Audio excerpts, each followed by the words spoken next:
Hey, what's going on, guys? It's ETAPRIME back here again. Today we're going to be taking a look at a new game streaming service directly from Amazon called Luna. I've always referred to it as Project Luna, but I'm pretty sure they never said anything about Project Luna. It's just Luna. As of making this video, it's invite only. You do have to request access to it, and it's $7 a month for the base setup. Now, what I have here is actually the Amazon Fire Stick Lite, which was recently on sale for $18. But Luna also works on Windows, Mac, Android, and iOS. I've also picked up the Luna controller, which can only be bought if you're accepted into the beta. Personally, I love the look of this thing. It connects over Bluetooth, Wi-Fi, or USB. It's also compatible with Alexa, does have a microphone built in, and the 3.5mm audio jack, so you can do sound out through your headphones on the controller itself. So let's go ahead and get this thing out of the box. Now, if you're not familiar with streaming services, basically just think Stadia or Xcloud. This is nothing like GeForce Now, because GeForce Now allows you to play games that you already own on Steam and other platforms.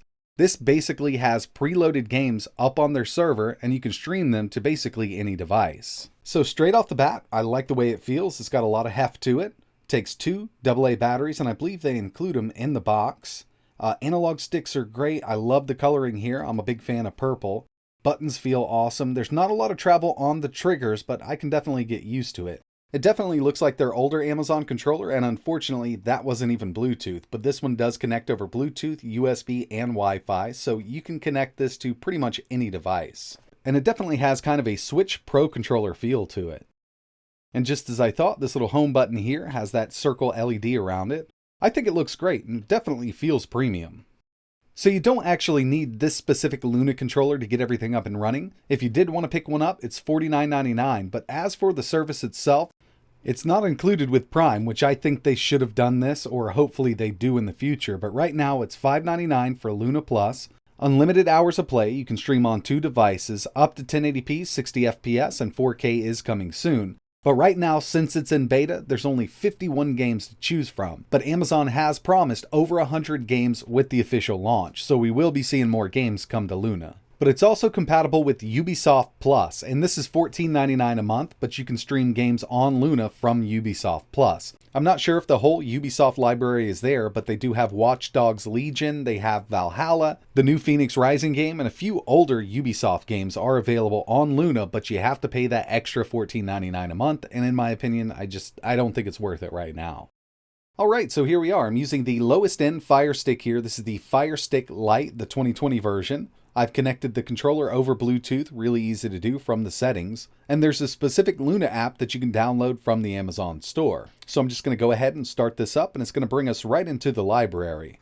And by the way, these Fire Sticks do have AC Wi-Fi built in. I am connected to my Wi-Fi 6 router, but when it comes to game streaming, I personally prefer using Ethernet. Unfortunately, without an adapter on the Fire Stick, we just don't have access to Ethernet, and most people will want to do this wirelessly, so that's the first test I'm going to be running. So here we are in the Luna app. Like I mentioned, right now in beta, there's 51 games to choose from. And to tell you the truth, there's not a lot of stuff that I really want to play here. I will leave a link to the initial game list in the description, but this will be updated as soon as it comes out of beta. They're promising over 100 games, so I hope to see some really good stuff. But we do have Metro Exodus, Control, Sonic Mania, Grid, kind of the basic stuff that these game streaming apps do have included with most of them. And like I mentioned, you can also gain access to Ubisoft Plus. So you'll get some newer games like Assassin's Creed Valhalla, Phoenix Rising, Watch Dogs Legion, and some of the older stuff like The Crew, Far Cry 5, New Dawn, and games like that. But at $15 a month, personally, I'm probably not going to be picking up this subscription.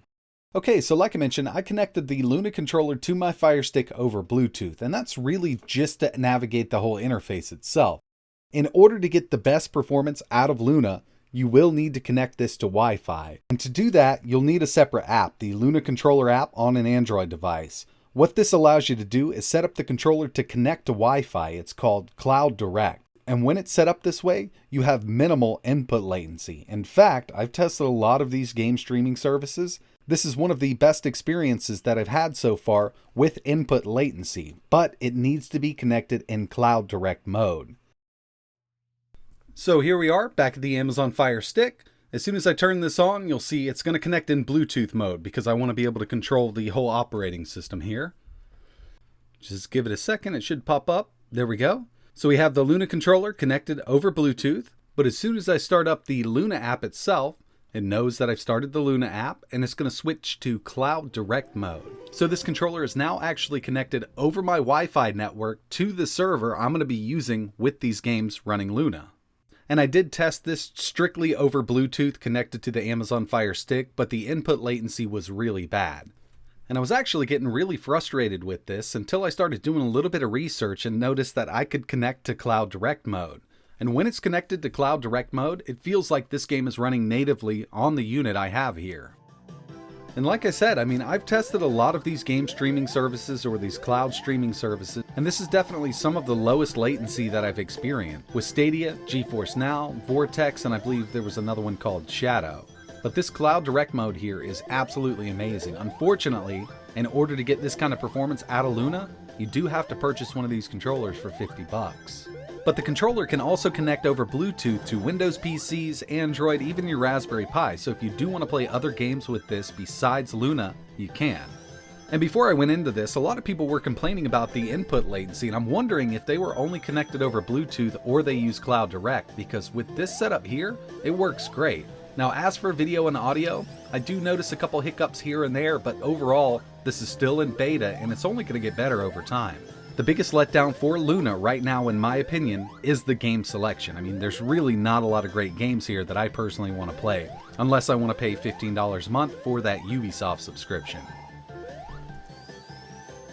And in order to exit, all you have to do is hit that main menu button.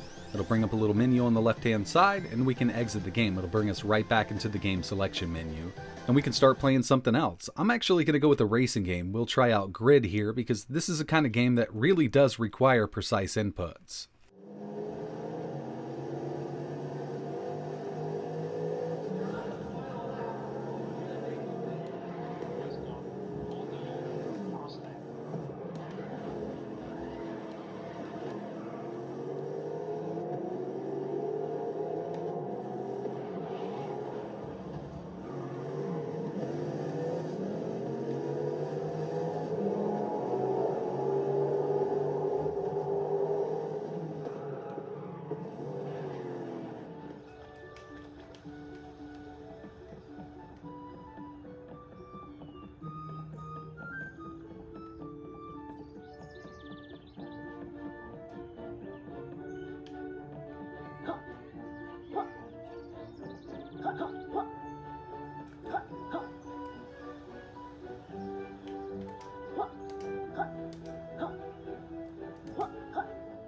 So this also works on Windows or Mac. There's a dedicated app, at least for Windows. I haven't tested it on Mac yet. I think they also have a dedicated app, but we'll go ahead and launch it here. And I haven't had to connect this controller to this specific PC because I have it set up in Cloud Direct mode or Wi-Fi mode. So as soon as I start this up, I sign in, it's automatically going to detect that this controller is ready to use with Luna. So I didn't have to connect it to Bluetooth or anything like that on this PC. Unfortunately, when you have it set up this way on PC, you can't control the app, so you will need a mouse and keyboard. This might be changed down the road, but you start a game and then you can use the controller from there.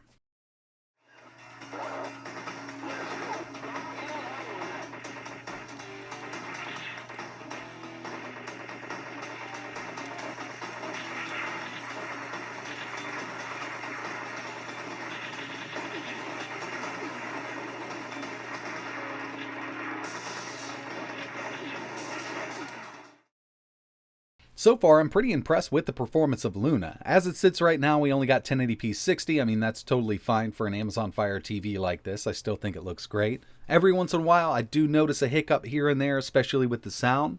Got some crackles going on, but I think this could turn out to be an awesome little game streaming service. They definitely need a wider selection of games, and I personally think this should be included with Prime. I don't think we need to be paying another $6 a month for something else, another subscription service. If they added this in with Prime, I personally wouldn't mind picking up 2 of these $50 controllers and using this on a daily basis. And when it comes down to it, you could always use, let's say, an Xbox controller connected over USB or Bluetooth, but it's definitely not going to perform as well as a controller like this connected over Wi-Fi to that Cloud Direct service. It makes a world of difference setting up your controller correctly with Luna. But that's going to wrap it up for this video. Really appreciate you watching. If you're interested in learning more, I will leave a few links in the description. This is invite only. You can request access, but there's no guarantee that you're going to get early access. Hopefully this will be released in Q1 of 2021 with those 100 games, but we'll have to wait to find out. And if there's any more big updates on this, I will do another video if anybody's interested. But that's it for this one. If you have any questions, let me know in the comments below. And like always, thanks for watching.